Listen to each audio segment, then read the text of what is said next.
good to be back, gentlemen. It's been a minute. I mean, 2 months or so.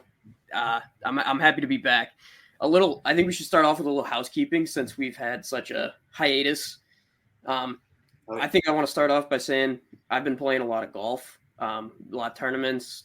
Just recently went down to Cleveland to visit Fulci and Ferrara. Played Big Met.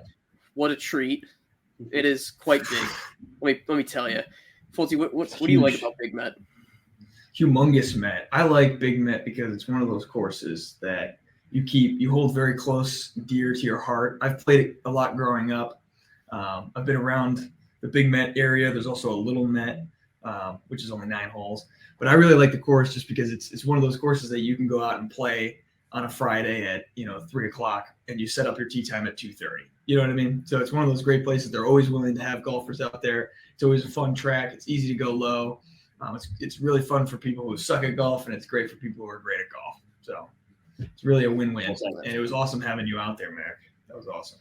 Oh yeah, I'm glad to. Yeah, I hear you guys talk about it all the time. I'm so glad I'm starting to get a taste of the Cleveland Metro Park golf scene, and it's a treat. Let me tell you. Just got a taste. I'm excited to give you the whole meal at a future date. Yeah, we got to play Sleepy, man. We got to play Sleepy Hollow. We really do. But a huge golf news is we went up to Northern Michigan. We played 9 courses, kind of. Few rain delays to be mentioned later. But that was super fun. I got to show you my neck of the woods, my neck of the nape of the woods, as Ty would say.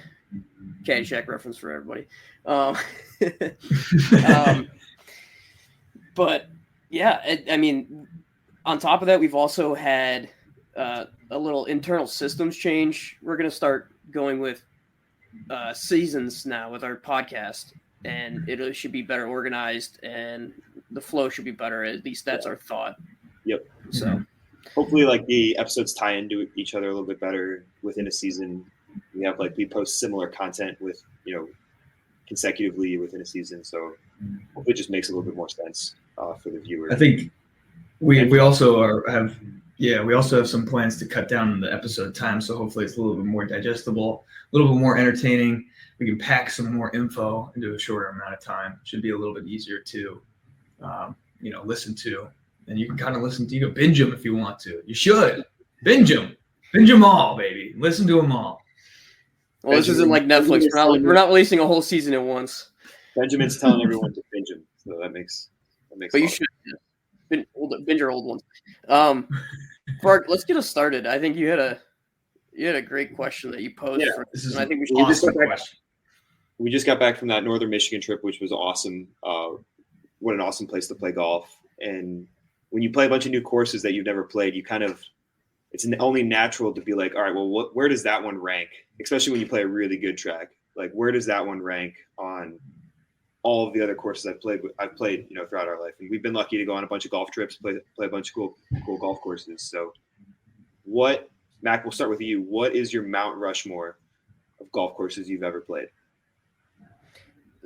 I've thought long and hard about this, and I would have to say my top courses are what's Mount Rushmore 4, right? Four, yep.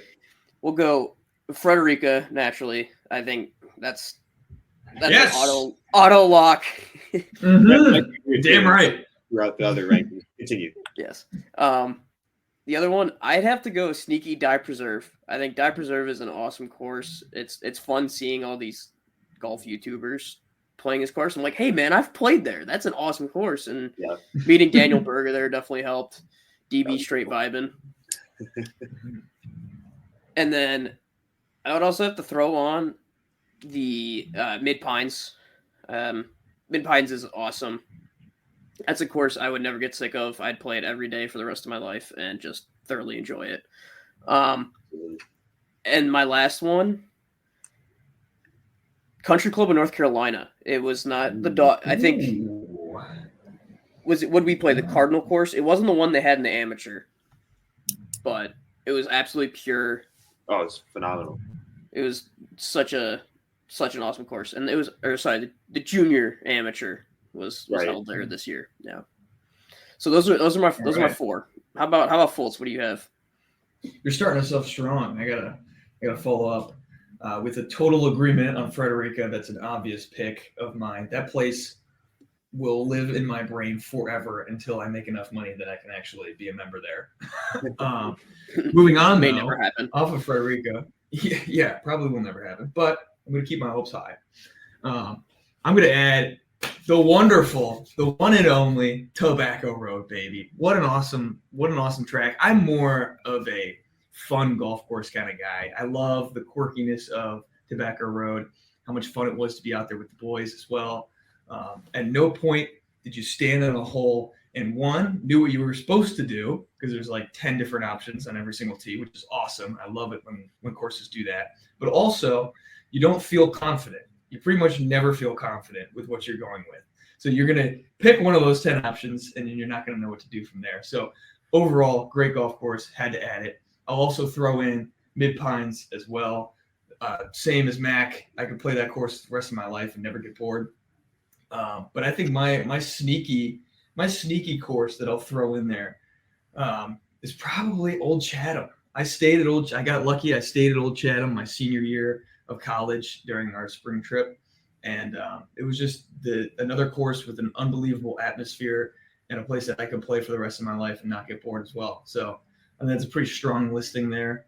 That is. A couple courses that are more just for, the atmosphere that they create, and a couple courses that are all about the kind of quirkiness and the fun. So yeah. I love that split. And Old Chatham has a great milkshake. It's very true. Great service there at Old Chatham. Whenever you get your cart stuck, and in the process of getting your cart unstuck, you get drenched in mud. And then the guy cleans your clothes and has them pressed and ready to go when you leave the golf course. I don't know any other place that's doing that. So shout out. I don't even think Frederica could do that. Yeah, that was unbelievable. Shoot. So you guys covered a lot of my favorites, but I'm gonna kind of take a different approach here. My favorite courses are ones that are like notoriously challenging, that ask a very hard question, that are gonna punch you in the teeth over and over again. For some reason,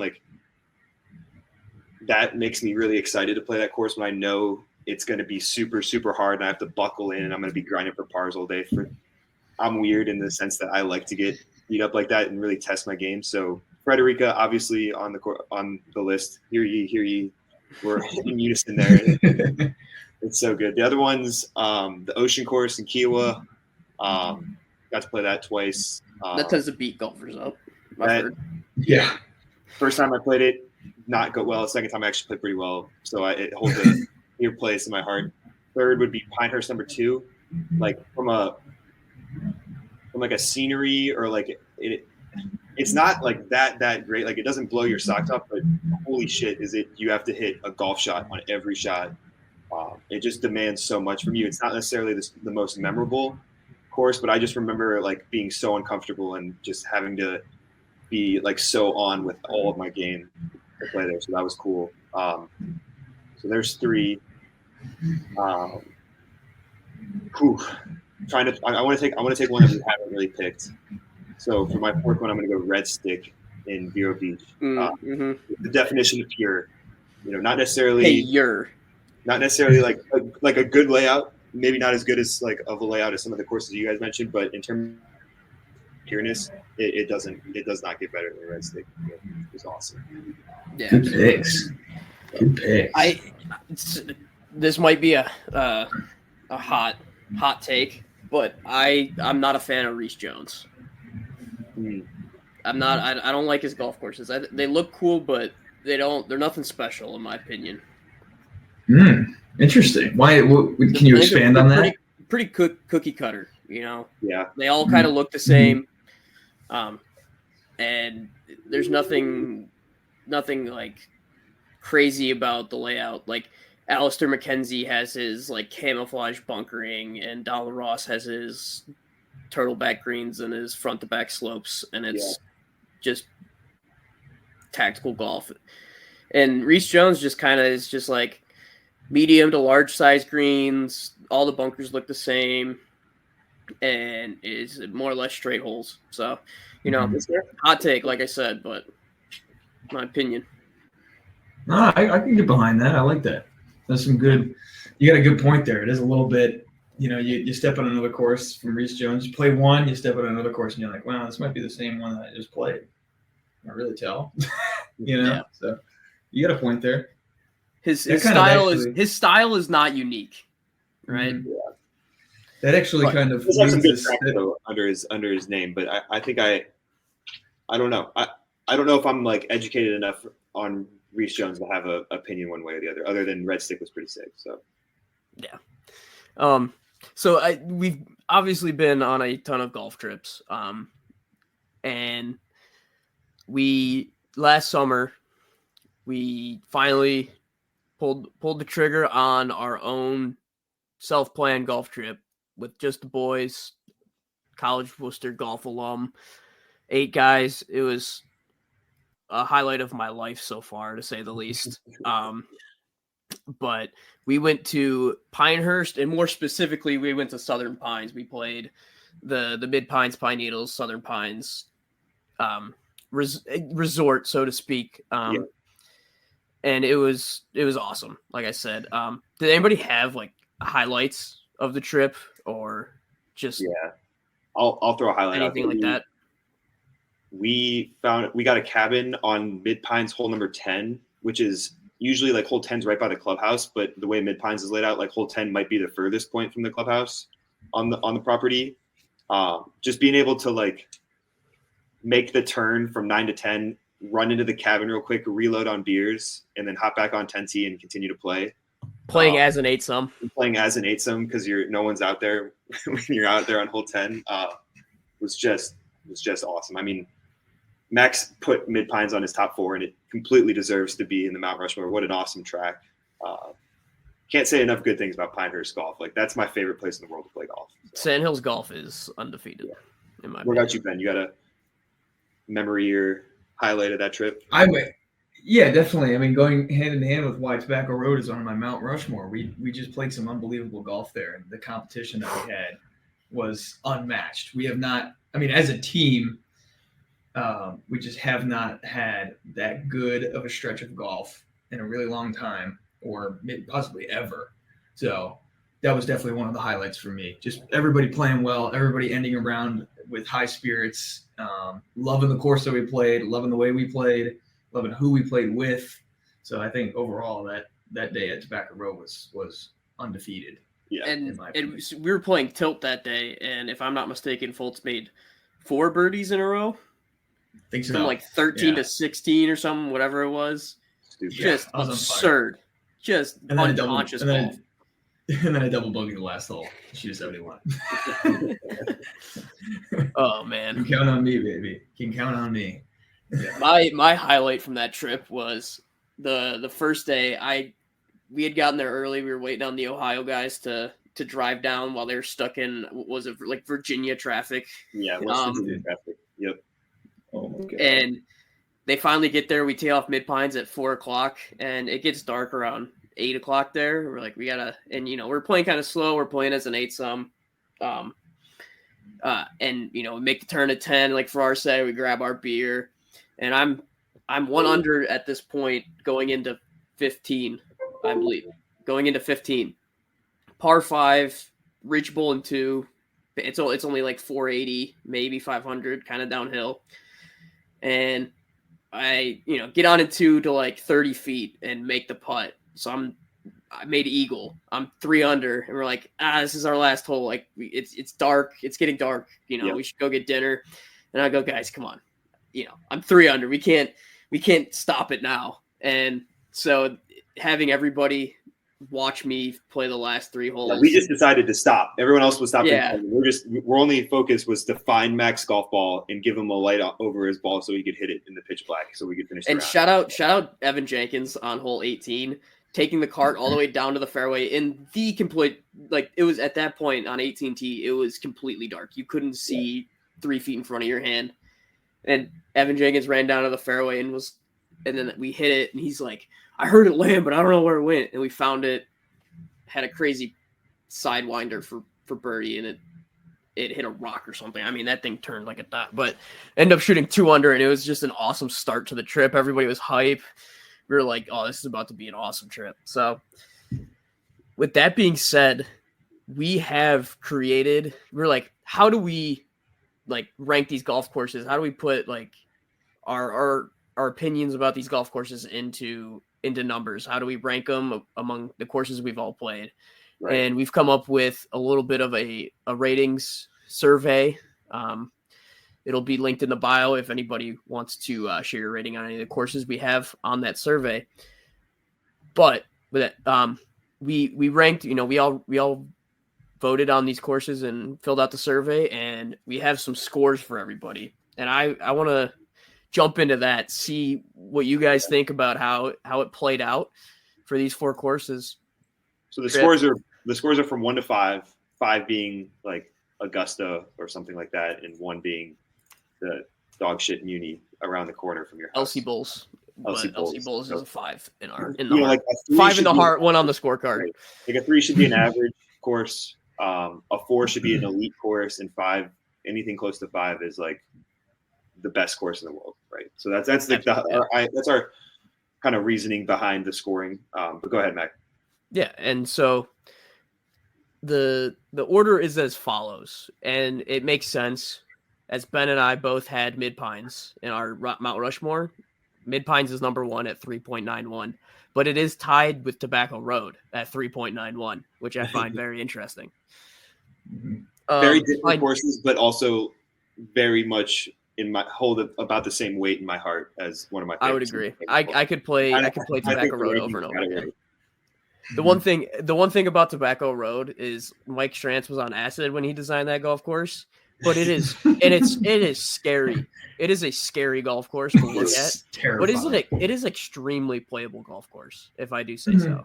Like it doesn't look like it, but it's not like incredibly punishing to the point that you just want to walk off the course.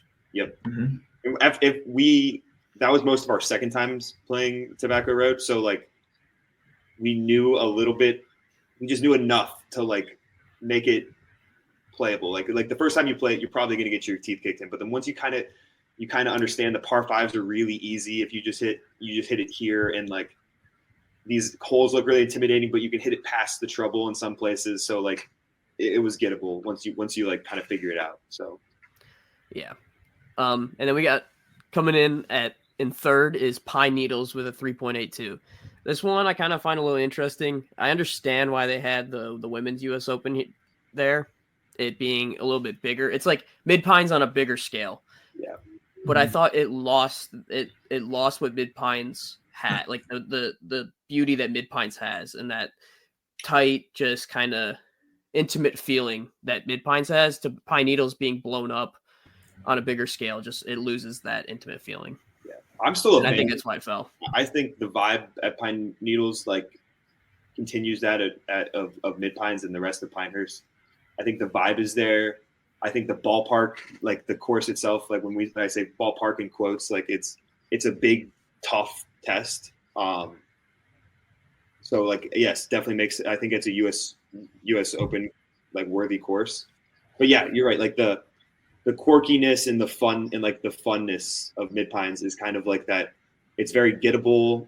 You have to hit good shots, but like, there's a lot of birdies out there. There's a lot of cool different shot making stuff. Whereas Pine Needles is like, all right, well, I have to bomb driver here to even have a chance to make a par or something like that. And you kind of maybe lose a little bit of the quirkiness and funness of Mid Pines. So I kind of agree, but not to hold anything against Pine Needles, because it was good. It was really good. Yeah, it was a great course.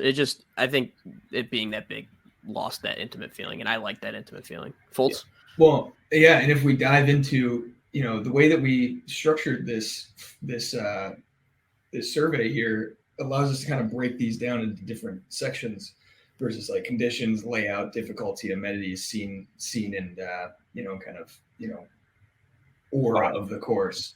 Yeah, vibe, overall vibe. And I just think it's interesting that Pine Needles scored the lowest, across their own rating at 3.4. So it seems like the amenities was kind of.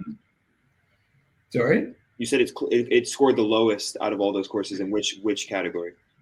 And the amenities, not across all the courses, but just for itself, its amenities was its big hindrance, which would make sense because we also didn't have a ton of access to the amenities. So just keeping in mind that we had the best conditions while we were playing there. Its layout was one of the top, and it's actually the lowest in layout. Oh, yep. Sorry. But okay. But then going into right scenery. Yeah. Right. Yeah. Scenery and aura was also very high. So I just think it's interesting breaking it down into those different categories as well, and kind of analyzing what might have been the factor that held it back from getting that top spot. Yeah, absolutely. And then rounding out our trip was Southern Pines with 3.62. So I mean, they're all pretty close together, I will mention. And I think Southern Pines being at 4th kind of makes sense. But if we played it on another day, it would have been up higher. I think we had played it, 12 or 14 months after this huge restoration. Yep. They were still, laying out the groundwork for the overhills that they just released, like a month, like in this past month that they opened up, and the 18-hole putting course. Yep. And it was an amazing golf course. I think it was the best of like all three of the other courses combined, in my opinion. It was intimate, like Mid Pines. It was kind of quirky and just sand everywhere, just kind of just grass laid on top of dunes, like Tobacco Road, and it had just great views like pine needles. I mean, it was awesome. Yeah, that's the best property of the three courses. Like the property that course sits on is unbelievable. It's so cool. It's definitely got the best piece of property. And when we played, the greens were like, well, we just played like Pine Needles and Mid Pines, which like were maybe some of the best greens we've ever putted on, like running like 12, 13s, just pure, not a single bump. Then we go to like Southern Pines, and those greens are like back to average, like 9.5. They weren't super fast. So, but again, they had just redid all of the greens. They just went through this restoration. I think we give it like 1 or 2 more years, and we go back there, and that could be the best course of the three for sure. Absolutely. So I know we've mentioned that this episode is about golf trips, and we're talking about all our trips, but this Pinehurst trip, do you guys have any observations? Fultz, we'll start with you. Do you have any observations about, what did we do right on this trip? What could we have like planned better or done better? Anything like that? Definitely. I think I always focus on the competition that we try to create whenever we're out there playing in these trips. And I've always thought that the better the competition you have, the more fun you're going to have on the trip as a whole. It's tough to go out here and just, if you're going to plan a big golf trip like this, you absolutely need some sort of game that everybody's playing and getting involved in. And I think we did a really, really good job for this Pinehurst trip, creating a really cool atmosphere with regards to our competition. And, we're all competitive golfers. So maybe for, somebody who's just going out and trying to have a blast, you choose some sort of different game. You don't do tilt scoring like we did or whatever. But I think we did a really good job teeing up some really fun competition. And we made it so that we were both, everybody was on teams. You're paired up with one player. You play with them throughout all the golf courses. And you kind of ride or die with your partner throughout the entire thing, which makes it really fun. You get really close to your partner. I actually do think for our Northern Michigan trip that we've mentioned a couple of times that we'll talk about in our next episode, we improved upon this competition, but the key was we needed to get some sort of footing, some sort of basis that we could build upon. And I think we did a really, really good job with that competition. It made it fun. It made it interesting. It made it,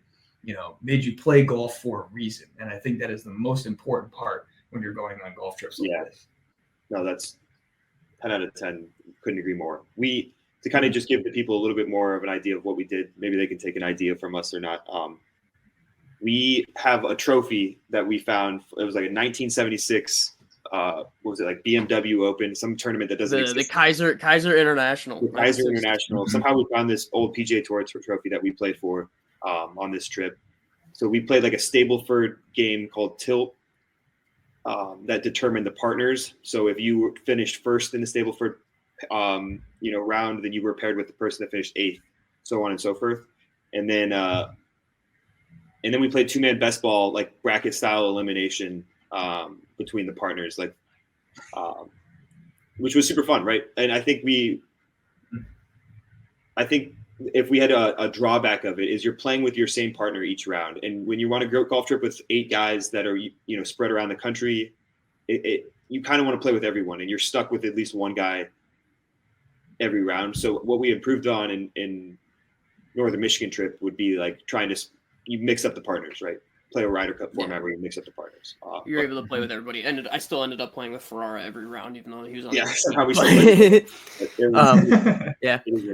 One of the things I think we got really right in this that, was granted we'll talk about it in Northern Michigan, but one of the things we got really right was staying close to the golf course, but also like staying on the golf course. Being able to stay on the golf course just opens up so many doors. If you're into it, you don't have to worry about a DD or anything like that. You can, especially that afternoon round, you come back and play the course that's right by the cottage or the hotel or whatever, and you just have a blast, and you just, you don't worry, and you're just there having fun, just playing golf. Again, like we said, I echo the team format. I think it's really important to have some sort of competition, putting something on the trip, because at least me personally, if there's nothing to play for, you kind of get loose and lax, and you don't necessarily play your best golf. Now, if you're worried about competition, we're college golfers, and we still do gentlemen's doubles. If you make anything worse than double, it's just a double with an asterisk. It's a great way to do that on trips too. Gentlemen doubles are the way to go on golf trips. Yes. Now, I want to shout the one other thing that I think we improved on, that we executed better this year at Northern Michigan, was having some sort of live leaderboard or a way to archive our rounds so that we can look back and be like, we're talking about stories, and you're like, I can't remember if I made birdie or boat or eagle or birdie or par there, but it was like a huge momentum shift in the round, and you can look back and go, oh, I made birdie there, and it was huge. And so I would just want to throw in a shout out to Golfify. It's on the App Store and Google Play, and it is a live leaderboard, kind of like Golf Genius, but way better. And if you have a trip of 8 people or less, it is free, and the support is awesome. So definitely go look up Golfify if you have a chance. They do match play scoring too, best ball scoring. So like it made our matches super easy to track, and made it super fun, right? So the match play, I'll even throw in here, the match play was really cool to look at on Golfify, because you could see it. They format it just like it is in the Ryder Cup, match plays, or even the Dell match play that they play for the PGA Tours. You could see the hole by hole change in kind of momentum as it goes along. It's really, really cool. Definitely check out Golfify if you get a chance. Yeah, absolutely. Yeah, so I think one of the best golf trips we've ever taken. It's going to be hard to top moving forward for sure. But any closing thoughts on our Pinehurst trip? I don't think like there's a place in the world that within like a 10-mile radius has as many like world-class golf courses. Like I don't think there's a better golf destination than Pinehurst. And I also like, while the Pinehurst, numbers 1 through 9, well, they might even open 10 now. 10's open now. 10. Or no, in April, sorry. Well, those get a lot of the prestige because, Pinehurst number 2 U.S. Open, Mid Pines, Pine Needles, and Southern Pines were every bit as good, maybe even arguably better than the Pinehurst courses. So don't sleep on those. Definitely, you have to check them out. If you're a avid golfer, you're missing out if you don't go play Mid Pines, Southern Pines, and Pine Needles. So. Mm-hmm. And if you're thinking about somewhere to go for a golf trip and you're not sure, just go to Pinehurst. You're going to find golf there, and it's going to be world-class golf. Like, just go there. Yeah. No. The same the United States, sorry. Seriously. I just want to tack on, too, one thing that I like about Pinehurst as well is there's a lot of other amenities, not just golf, which does make a golf trip a lot more enjoyable as well. Every time I've been to Pinehurst, we have unbelievable rounds of golf. We have a blast, and it's not like the day is over there. We go explore some of the surrounding towns, some of the fun little like Easter eggs, I guess you could say, of the area. because you're in a golf town. There's like little golf shops that you can go check out, cool golf themed places to eat. So there's a lot of other cool amenities that you should definitely check out too if you get the chance to play anywhere in Pinehurst. You could go not even play golf and still have a great golf trip, which I think is really, really cool about Pinehurst. So yeah, just wanted to throw that in there. And speaking of places to go, we would go through Pinehurst every year on our college golf trip, and we would always, our coach, Danch, always take us to the Villager, and we had to go to the Villager on this trip in honor of Rich Danch. It's a soup and sandwich, like deli shop. Yep. Just world-class sandwiches. Hits every time. Undefeated. Hits Undefeated. Every single time. Does not miss. So similar to Mac when he's inside 20 feet, he does. Except so for definitely tune in to episode 2 on Michigan golf and see how Michigan golf compared to Pinehurst. I think you guys will find it very interesting to see how our competition changed, as well as the flow of the trip, because we had a little bit of a different format, but you'll have to wait to see. So definitely tune into episode 2. All right. Cheers. Cheers.